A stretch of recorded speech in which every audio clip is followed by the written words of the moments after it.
Hello, this is Dennis Polis with another response to Open Discussioner.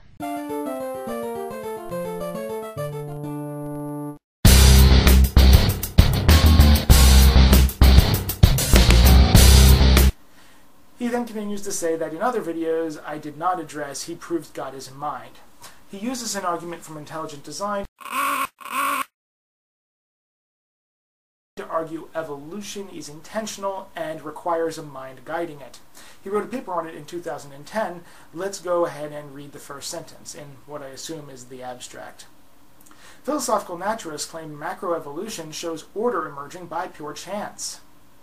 Yep, in the very first line he commits a falsehood, entirely leaving out the completely non-random force of natural selection and accusing naturalists as only having chance to drive evolution.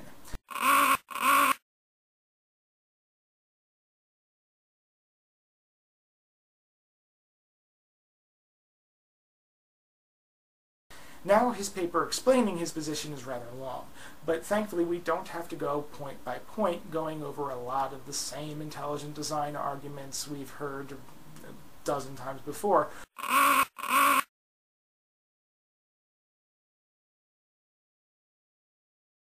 We can simply show an example that debunks Polis's claim. Take a look at these designs.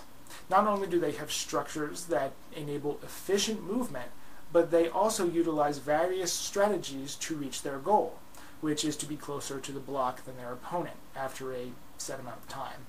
Can anyone point to the mind which designed these structures and behaviors?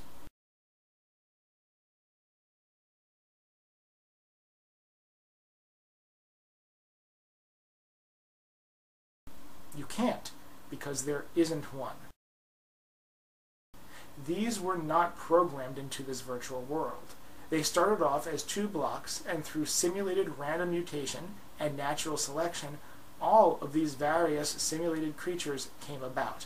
In addition, there are a plethora of other computer programs that simulate evolution via random mutation and natural selection without a mind navigating it.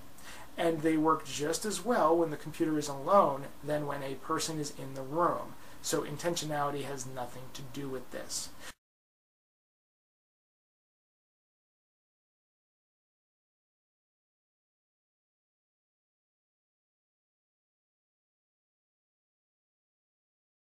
So unless Dr. Polis is willing to argue that God is guiding the computer programs to produce the varied and complex structures and behaviors we see here, his argument is falsified.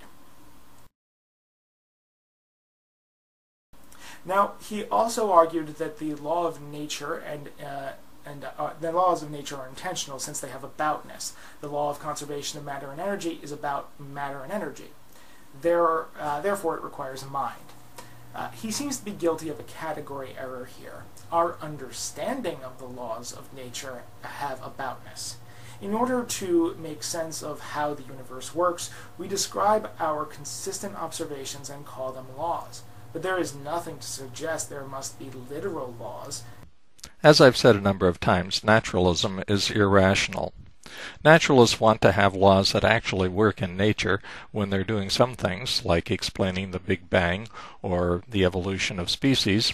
At other times, they want the laws to be nothing but mental concepts and descriptions which do nothing in nature and which exist only in the human mind. But if the laws existed only in the human mind, they couldn't act to conserve energy and momentum, they couldn't act gravitationally to draw objects toward each other, and so on. The laws of nature actually operate in the world, and the way in which we know them is by observing those operations. Now, naturalists would have you believe that these laws really aren't laws, that they don't really force anything to happen. They want you to believe that when they're discussing God, as we are here, but as I said, when they're trying to explain natural processes, they don't use that logic. When they're attacking the idea of miracles, they change the laws from being descriptions of what actually happens to being normative laws. They will argue that the laws of nature will not allow miracles to happen. So if the laws don't allow some things to happen and allow other things to happen, then aren't they normative? Don't they operate in the real world? It's totally inconsistent to switch back and forth between these two views. Now let's discuss aboutness. Aboutness is a relationship involving information. My thought is about the Empire State Building when I'm considering information relevant to the Empire State Building. My intention is attaining a goal when I have a goal in mind and work toward it. And that's exactly what the laws of nature do. The laws of nature take the information in present states and transform it into future states. They're about the information. I don't see that there's any difference between the information which the laws of nature cause to be realized and the information that human intentions cause to be realized. If the laws of nature move us from a present state to a final state, and if my intentions move me from a present state to a goal state, aren't they essentially the same thing? But there is nothing to suggest there must be literal laws, as in an actual thing separate from the universe in question that is maintaining consistency. As is common among naturalists, HonestDiscussioner has a very limited grasp of ontology. He thinks that there are either things or nothing, that there's nothing in between being a separate entity and being absolutely nothing. Those of us with a more sophisticated ontology, however, realize that nature has many aspects, and that we can abstract away this aspect or that aspect and discuss it without it being a separate object. The laws of nature are an aspect of the universe, a reality, but not a separate entity, which causes consistent operation of physical processes. The general laws of nature are coextensive with the universe. They operate on and in all matter, and so they're quite real. But being real is not the same as being a separate entity. It's not the same as being a separate thing. A ball is spherical, and the sphericity of the ball is quite real, but there is no separate sphericity. There is no abstract sphereness as a Platonic idea. If we were to follow HonestDiscussioner's ontology, there would have to be.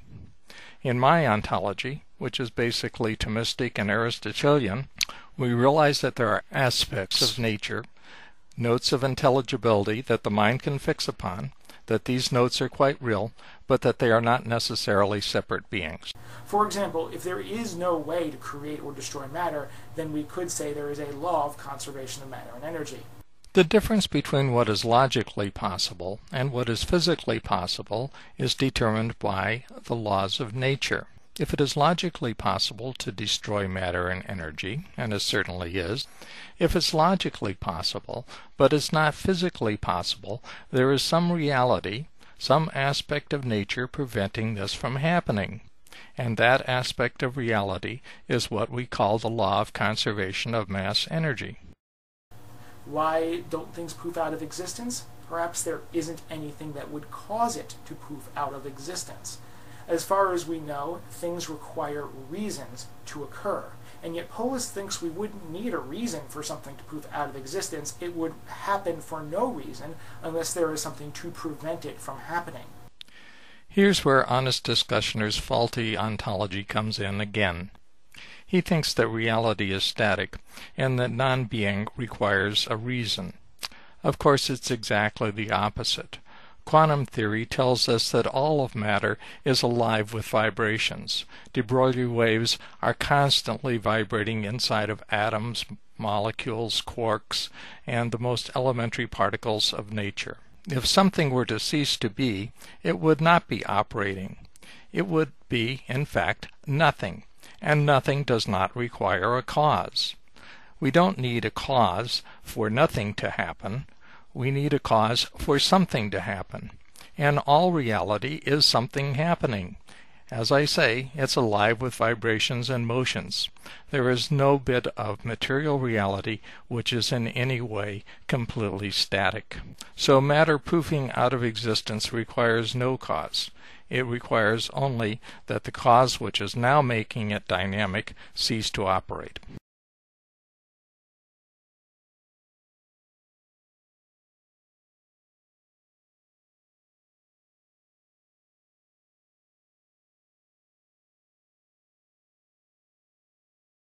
You jump to the conclusion that I must not have read anything of his. Now you say it must be your confidence that bothers me, that I want people to be docile and submissive to me, that I don't like having my beliefs challenged. How dare you, sir? I have built this channel on honest discussion between peers. I have always openly sought out dissent from my opinions and beliefs. I regularly discuss religion with Christians who are far more effective at arguing for Christianity and against naturalism than I've ever seen you be.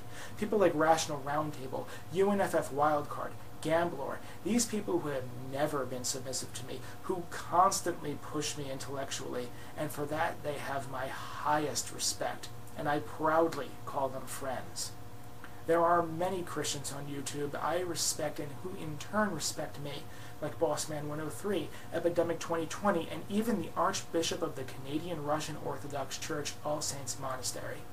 So in the future, Dr. Polis, if you truly wish me peace, the next time you wish to lay an accusation at my feet, the next time you want to point your judgment at me, at least have something to base your presumptions on.